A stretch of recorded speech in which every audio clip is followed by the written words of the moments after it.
الإخوان والأخوات، السلام عليكم.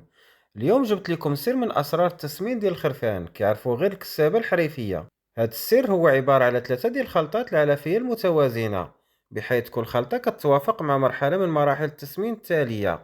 خلطة العلف المركب للمرحلة الأولى 100 كيلوغرام، فيها 12 كيلو كسب الصوجة، 15 كيلو فول مقرشل، 35 كيلو شعير مقرشل، 20 كيلو ذرة مقرشلة، 16 كيلو نخالة، 2 كيلو سي ام في، وممكن نزيدو اختياريا 1 كيلو بيكربونات الصوديوم، ونص كيلو ملح غذائي مطحون.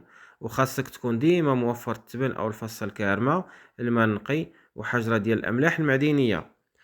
وخلطة العلف المركب للمرحلة الثانية 100 كيلوغرام، فيها 8 كيلو كسب الصوجة، 19 كيلو فول مقرشل، 26 كيلو ذرة مقرشلة، 34 كيلو شعير مقرشل، 11 كيلو نخالة، 2 كيلو سي ام في، وممكن نزيدو اختياريا 1 كيلو بيكربونات الصوديوم، ونص كيلو ملح غذائي. وخاصك تكون ديما موفر التبن او الفصة الكارمة، الماء النقي، حجرة ديال الأملاح المعدنية. وخلطة العلف مركب للمرحلة الثالثة 100 كيلو، فيها 1 كيلو كسب الصوجة، 31 كيلو ذرة مقرشلة، 31 كيلو شعير مقرشل، 10 كيلو نخالة، 25 كيلو فول، 2 كيلو سي ام في، وممكن نزيدو اختياريا 1 كيلو بيكربونات الصوديوم، ونص كيلو ملح غذائي مطحون.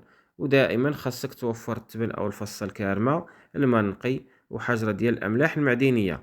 أنا مصطفى من صفحة دارود الفلاح، كنقدم مواضيع الفلاحة والبادية. إلا عجبك المحتوى ديالي خلي لي متابعة.